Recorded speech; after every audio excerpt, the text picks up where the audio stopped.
स्वर्गीय मालती जोशी जी की स्मृति को मेरा प्रणाम। आज का ये भावांजलि कार्यक्रम जब शुरू हुआ तो एक वाक्य बोला गया शुरुआत में। श्रुति ने बोला, भारतीय परिवारों की चितेरी। बहुत सही वाक्य बोला गया था। सचमुच एक भारतीय व्यक्तित्व जो हमेशा भारतीयता के लिए जिया। मालती जी के निधन का जब मुझे समाचार मिला, हालांकि कोरोना की महामारी में जो मृत्यु का तांडव इस विश्व ने देखा, उसके बाद मुझे किसी के निधन का समाचार बहुत चौंकाता नहीं है। बहुत दिनों तक एक तटस्थता का भाव बना रहता है। लेकिन पता नहीं क्यों मालती जी के निधन का जब समाचार मिला तो मुझे अच्छा नहीं लगा। उसने मुझे व्यथित किया और साथ में मुझे एक अपराध बोध से ग्रस्त भी किया। अपराध बोध यूं कि लगभग 6 महीने पहले से जब भी मेरी सचिदानंद जी से मुलाकात होती तो मैं उनसे कहती थी कि मुझे घर आना है, आपके घर पर ही मिलेंगे और मालती जी से मिलना है। तो कहते नहीं, आप घर पर ही आइए। और मैं कहती कि हाँ मैं आती हूँ, अगले हफ्ते आती हूँ, फिर आती हूँ। लेकिन दिल्ली की जो सड़कें हैं, दिल्ली की जो आबाधापी है, वो चाह करके भी कई बार आपको अवसर नहीं दे पाती है। जब समय आपके हाथ से गुजर जाता है तो आप कहते हैं काश आप समय निकाल करके चले जाते, मिलाते। मुझे नहीं पता था कि उनके जाने के बाद बिल्कुल मैं पहुंच जाऊं उनके घर और मेरा जाना उनके यहाँ, उनसे मिलना उनके जाने के बाद इस तरह से होगा। आज यहाँ खड़ी हूँ, सबसे पहले मुझे ही बुला लिया गया कुछ कहने के लिए। जब आप किसी रचनाकार को जानना चाहते हैं तो उसके 2 तरीके होते हैं। या तो आप उसके जीवन परिचय के माध्यम से उनको जानें, जैसा कि अनुराग जी संचालन कर रहे हैं और उनके बारे में बराबर बताते चल रहे हैं। एक तरीका वो है। दूसरा तरीका ये है कि आप उनकी रचनाओं में डूब करके उनको जानते हैं, उनकी रचनाओं में बहुत अंतः प्रवेश करके एक रचनाकार के व्यक्तित्व को समझते हैं और एक रचनाकार के व्यक्तित्व की एक तस्वीर आपके सामने बनती चली जाती है। मालती जी से मेरा प्रत्यक्ष परिचय या संवाद मैं कहूँ तो इस आईआईसी में ही हुआ, लगभग 6-7 वर्ष पहले। आईआईसी के समारोह में 3 बार उनसे मुलाकात हुई। एक बार मैं उनसे मिली हंसराज कॉलेज में, उन पर ही एक कार्यक्रम था, वक्ता के तौर पर मैं भी थी। वो 2 घंटे चला। अगर मैं हिसाब लगाऊं तो केवल 5 घंटे का प्रत्यक्ष मेरा संवाद या परिचय उनके साथ रहा। लेकिन उनकी रचनाओं से मेरा परिचय बहुत पुराना है। अभी बताया गया कि 1971 में उन्होंने लिखना शुरू किया था, धर्मयुग में छपी थी। 1971 में के दौरान मेरा बचपन था और वो बचपन केवल चंदा मामा जैसी पत्रिकाओं के विक्रम बेताल में उलझा हुआ था, उसके मोह में फंसा हुआ था। जब मैं उसके मोह से करीब 1975-1976 में निकलती हूँ तो इलाहाबाद जैसी जगह पे कोई वहाँ दूरदर्शन भी नहीं पहुँचा था। केवल हमारे हाथ में पत्रिकाएं होती थी, धर्मयुग, सारिका, कादम्बनी, सरिता, मनोरमा, और हम सब पत्रिकाओं को पढ़ लेते थे। छुट्टियां होती थी तो पत्रिकाएं इधर उधर से इकट्ठा की जाती थी और बहुत गंभीरता से उसका पढ़ना होता था। उन्हीं पत्रिकाओं के पन्नों पर मेरी मुलाकात मालती जी से होती है। उनके कुछ उपन्यास के अंश भी पहले अंश ही प्रकाशित होते थे, कहा जाता था क्रमशः। तो एक उपन्यास मैंने उनका पढ़ा, नाम मुझे याद नहीं आ रहा है, जो एक छात्रा का अपने शिक्षक से जो प्रेम विवाह हुआ था उसकी विसंगतियों पर था। मैं भी छात्र थी, इस तरह की कहानियां सुनती थी, इर्द गिर्द घटती भी थी, तो पढ़ा और अच्छा लगा और इस तरह उनकी कहानियां पढ़ती रही और टकटकी लगा करके अगले अंक की प्रतीक्षा करती रही। इस तरह से मेरा उनका परिचय हुआ। 1971 का जो दौर था जब वो लिख रही थी, वो समय अगर मैं कहूँ तो जीवन के हर क्षेत्र में बदलाव का समय था, बदलाव की बयार बह रही थी और परिवर्तन के जो सामाजिक सांस्कृतिक स्रोत थे वो विकास का रास्ता, प्रगति का रास्ता भी प्रशस्त कर रहे थे। लेकिन इस प्रक्रिया में बहुत कुछ छूट रहा था, बहुत कुछ टूट रहा था और कुछ नया भी बन रहा था। और इस बनने में संबंधों में जो भावुकता की भूमि है, जमीन है, वो दरक रही थी। व्यावहारिकता ने रागात्मक संबंधों में अच्छा खासा हस्तक्षेप करना शुरू कर दिया था और यहीं से ये जो संघर्ष है, ये जो भूमि है, मुझे लगता है जितना मैंने उनको पढ़ा कि यहीं से, इसी जमीन से मालती जोशी जी का साहित्य जन्म लेता है। जहां संघर्ष है, जहां सपने हैं, जहां आस्था है, जहां अनास्था है, जहां राग है, जहां विराग है। अगर मैं पूरी समग्रता में, बहुत संक्षेप में कहूं तो मातृत्व और पत्नित्व दो ऐसे बिंदु हैं जिनके इर्द गिर्द मालती जोशी जी का रचना संसार बुना गया है। और उन्होंने कहीं कहा भी है कि परिवार मेरी प्राथमिकता रही, इसलिए घरेलू जीवन की कहानियां वो लिखती रही। हालांकि इसमें मैं बहुत सहमत नहीं हूं, उन्होंने बहुत बाद में विस्तार किया है, वो पूरे सामाजिक दायरे में गई हैं और वहां से वो कहानियां निकाल कर लाई हैं। तो भले ही ये शुरुआती दौर की जो कहानियां हैं वो पारिवारिक दायरे की भली रही हों, लेकिन मैं कहना चाहूंगी वो उनकी प्राथमिकता जरूर रही परिवार, लेकिन उस परिवार के भीतर स्त्री की स्वचेतनता का सवाल, उसके अस्तित्व का सवाल उनके लिए बहुत बड़ा रहा। और यही स्त्री के संघर्ष से उनकी रचनाओं ने जन्म लिया। पहले कविता उन्होंने लिखी, गीत लिखा, जिसकी बात भी अभी हुई, लेकिन वो कैनवास जब छोटा लगने लगा, अनुभूतियों का संसार बड़ा होने लगा, तो वो कथा के फलक पर आई, उपन्यास भी लिखे, उन्होंने कहानियां भी लिखी। तो मैंने कहा मातृत्व और पत्नित्व, और ये सचमुच इतने महत्वपूर्ण एक स्त्री के जीवन के मुद्दे हैं कि अगर मैं बात करूं महादेवी से लेकर के आज तक की जो रचनाकार हैं, स्त्री रचनाकार, वो इसी को साधने की कोशिश कर रहे हैं। और स्त्री पुरुष का जो संबंध है वही उनके संघर्ष की जो भूमि है, वो सारी लीला यहीं पर होती है। और मालती जोशी जी ने बहुत प्रामाणिकता के साथ इन सबको अपनी रचनाओं में समेटा है।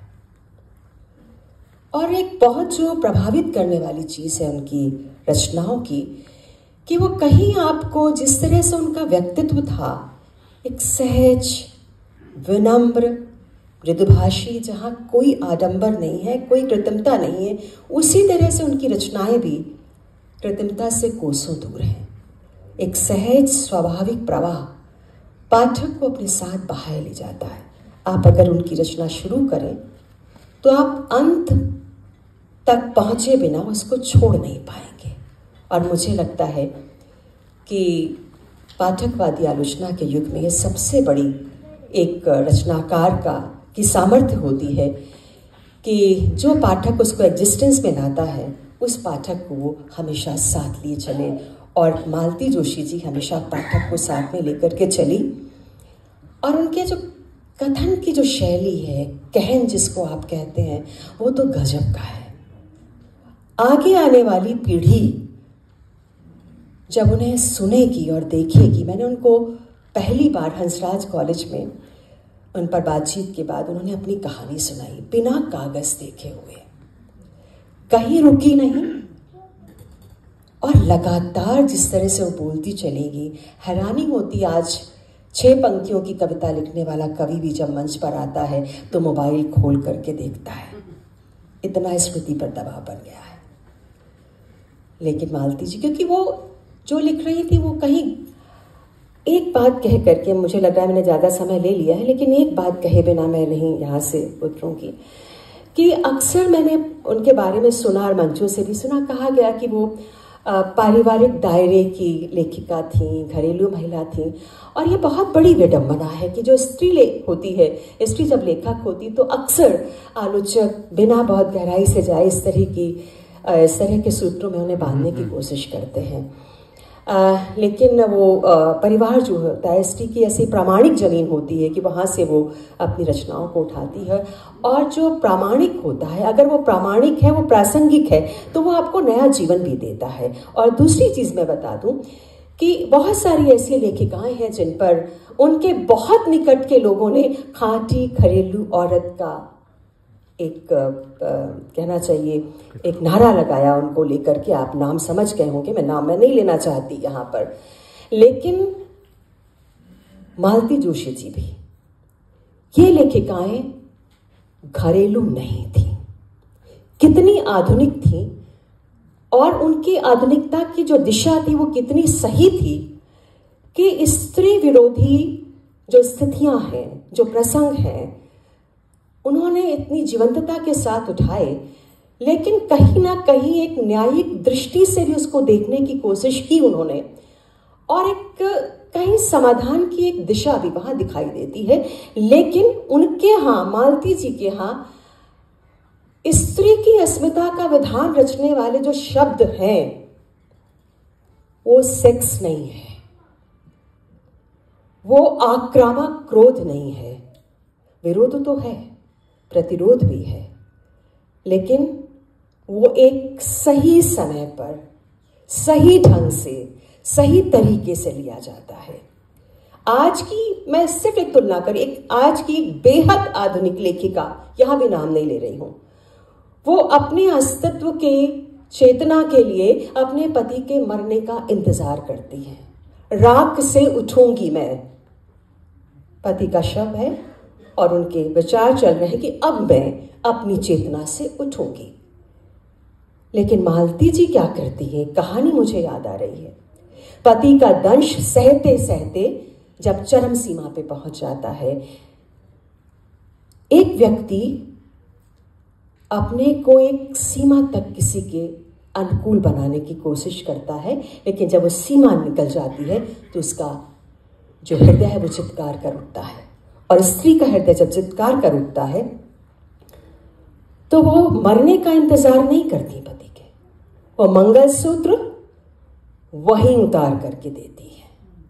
एक स्वामित्व के अहंकार को बिल्कुल वो मतलब जता देती हैं उसको। तो इस तरह वो एक आधुनिक लेखिका थी। हम एक भारतीय प्रधान में किसी स्त्री को देख करके सोचते हैं कि नहीं इसी तरह की कहानियां होंगी, लेकिन आज की आधुनिक कही जाने वाली लेखिकाओं से भी ज़्यादा वो मुझे आधुनिक लगती हैं और धीरे धीरे विस्तार करती हैं। समाज की तमाम जो विसंगतियां हैं, विकृतियां हैं, जो हाई टेक्नोलॉजी से पैदा हुई जो नई स्थितियां हैं परिवारों के भीतर भी, वो भी उनकी कलम पर आती हैं। और आज वो हमारे बीच में नहीं है। आई कहीं नहीं गई है, लिखा गया है। और वैसे भी हमारी भारतीय चिंतन धारा में मृत्यु अवसान नहीं है, विराम नहीं है, विश्राम है। नए रास्ते पर आगे निकल पड़ने के लिए आई जहाँ भी गई हैं, नए रास्ते पर वो रास्ता उनके लिए हमेशा जो है खुला रहे, शुभ रहे। और वो अपने साथ कलम की जो ताकत लेकर के गई हैं, वो अगले जन्म में भी उस ताकत को समाज को देगी, ऐसा विश्वास है, ऐसी आस्था है। अपनी वाणी को यही प्रणाम करती हूँ, विराम देती हूँ। नमस्कार।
सतगुरु न्यारा हम सतगुरु के माई भाई संतो अनिदे सराना रे ओ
हम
छिंदर में जोता मिलाऊंगी, जोता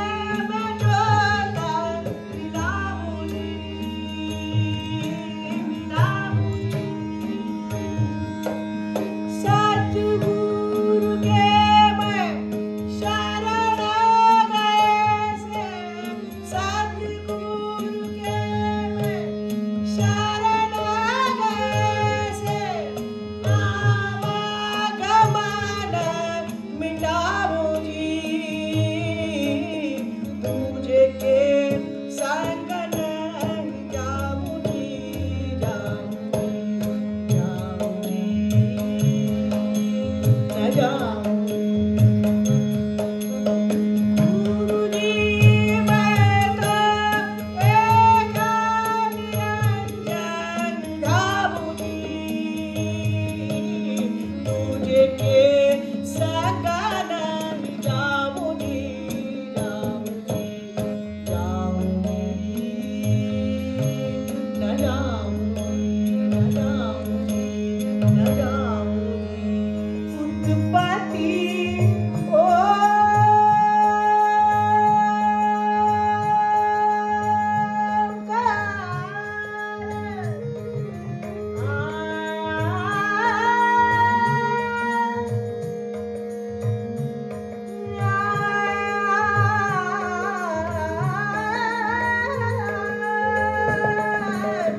अंजन उत्पत्ति ओकार, अंजन मांड्या सब विस्तार, अंजन मांड्या सब विस्तार, अंजन ब्रह्मा शंकर इंद्र, अंजन गोपी संगी गोविंद रे, राम निरंजन न्यारा रे, न्यारा रे, अंजन सकल पसारा रे, राम निरंजन न्यारा रे।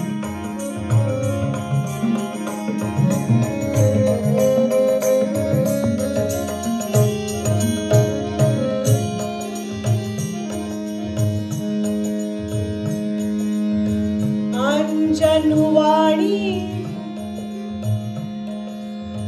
अंजन वेद,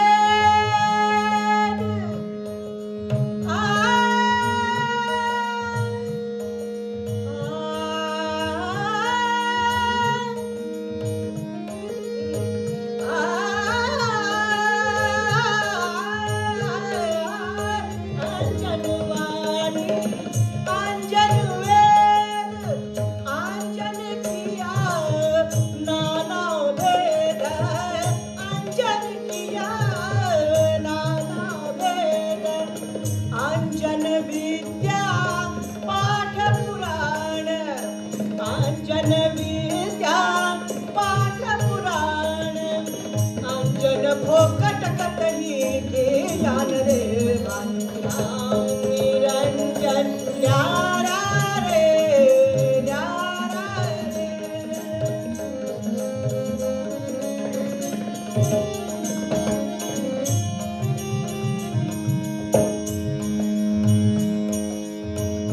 अंजन पाती,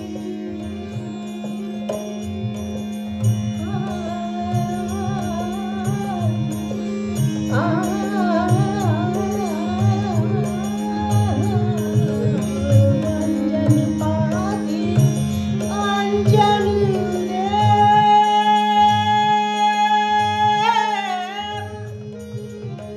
अंजन की करे अंजन सेवा, अंजन की करे अंजन सेवा, अंजन नाचे अंजन गावे, अंजन भेदानंद दिखावे, राम निरंजन न्यारा रे, न्यारा रे, अंजन सकल पसारा रे।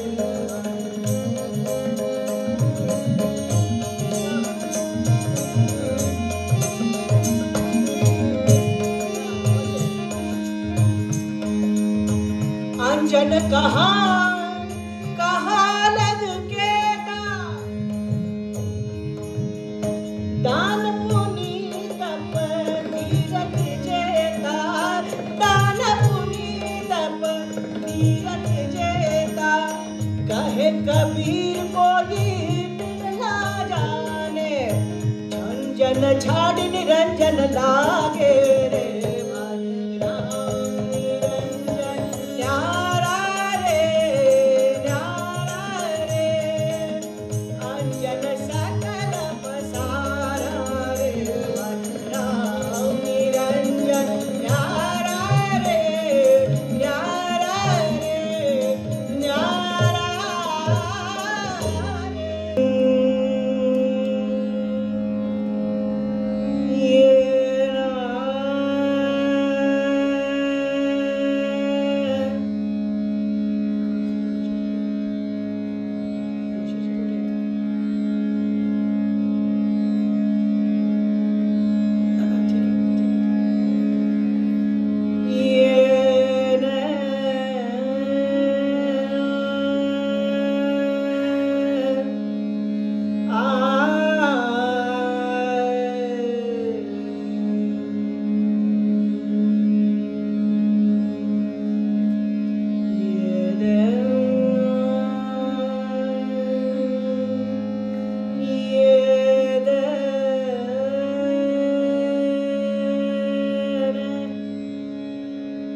रघुबर की सुध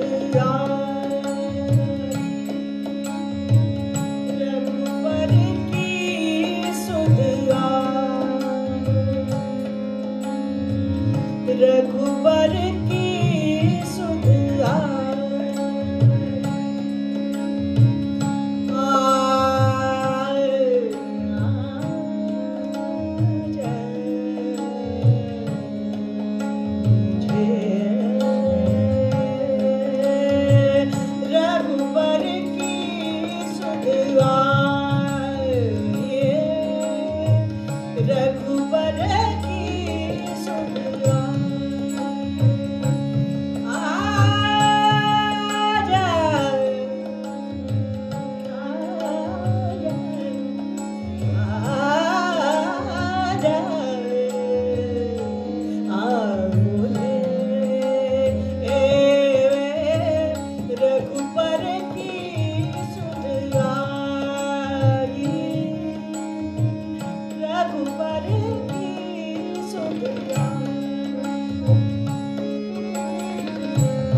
चलत है पीछे लक्ष्मण भाई, पीछे लक्ष्मण भाई, जिनके पीछे चलत जानकी, जिनके पीछे चलत जानकी, विपत सही ना जाए तुझे रघुबर की सुध गाई,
दुल्हन दुल्हन सूतल हो कौन ठगवान करिया लोटल हो कौन ठगवान करिया लोटल हो कौन ठगवान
बोसे बोसे रूठल हो कौन ठगवान करिया लोटल हो कौन ठगवान करिया लोटल हो कौन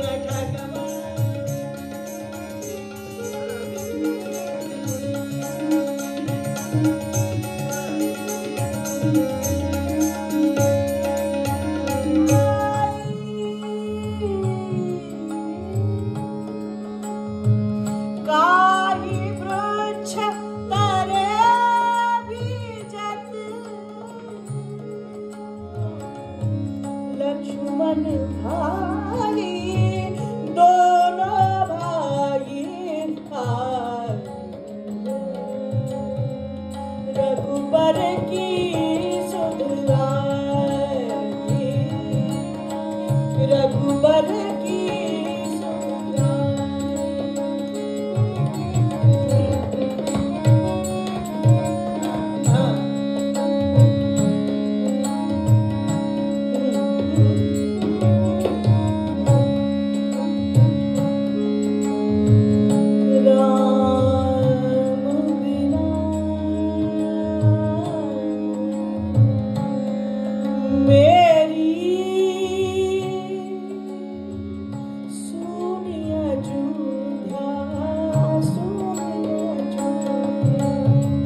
राम बिना मेरी सुनिया झूठा लक्ष्मण बिना ठकुराई ठकुराई लक्ष्मण बिना ठकुराई सिया बिना मेरी सुनी रसोई महल उदासी छाई सिया बिन महल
धाम धाम धाम धाम उठल हो कौन भगवान नरिया लोटल हो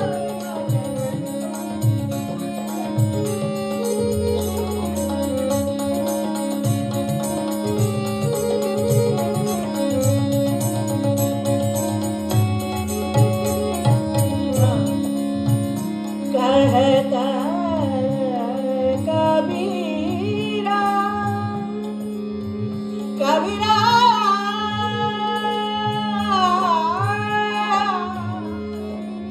कहता कहता कबीरा सुनो भाई सारो जग से नाता नाता छूटल हो कौन भगवान नरिया टूटल हो कौन भगवान नरिया टूटल हो कौन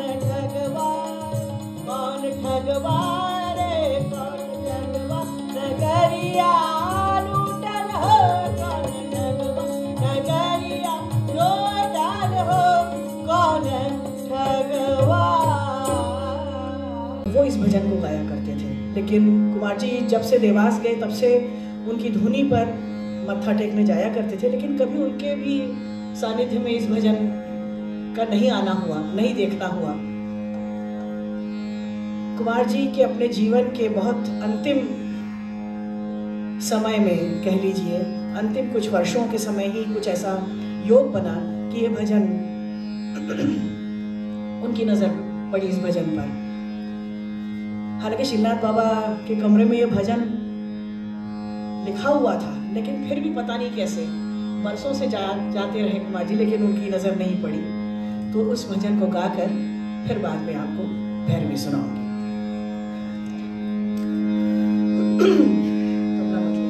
ऐसे सोच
गा रही हूं मैं यहाँ, गा रही हूं मैं यहाँ, क्या सुन रही हो तुम कहीं पर?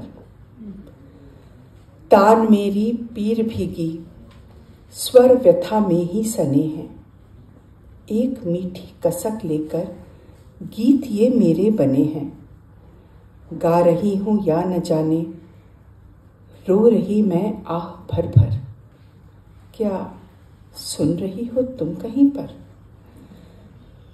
जानती हूं शून्य में ही खो रहेंगे गान सारे।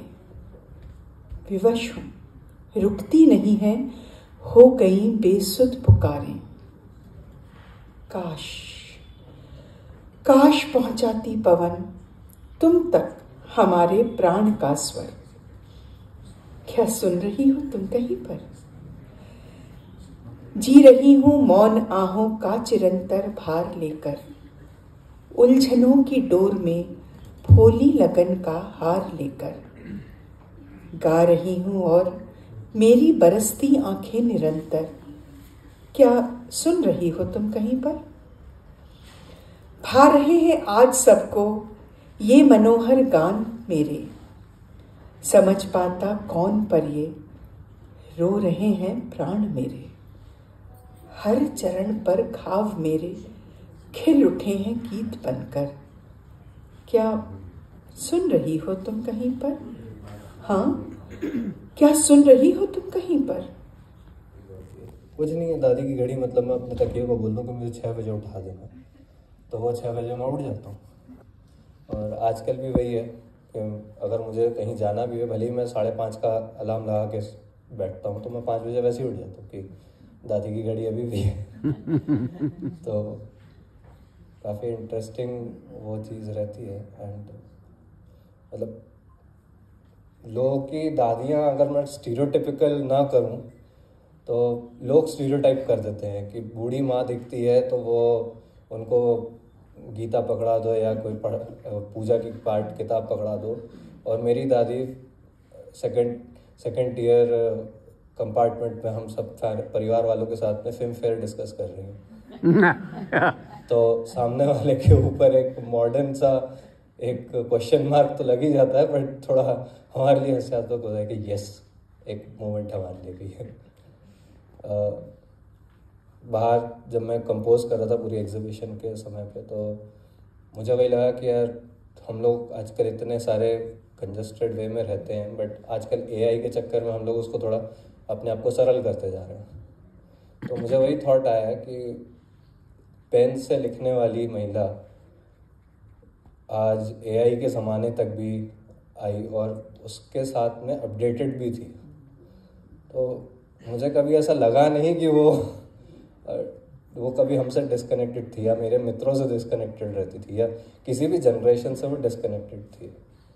तो जहाँ पे भी होंगी वो अच्छा ही है।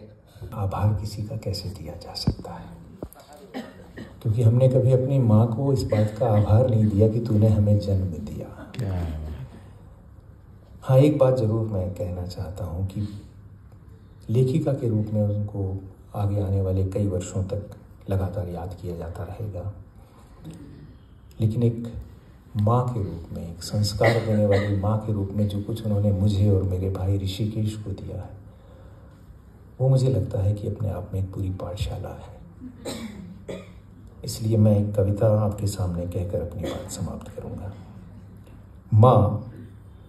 माँ सिर्फ एक शब्द नहीं होता, माँ सिर्फ एक शब्द नहीं होता, एक संस्कृति होती है, एक संस्कार होता है, एक पाठशाला और पूरी की पूरी कायनात भी। माँ सिर्फ माँ होती है, माँ सिर्फ माँ होती है।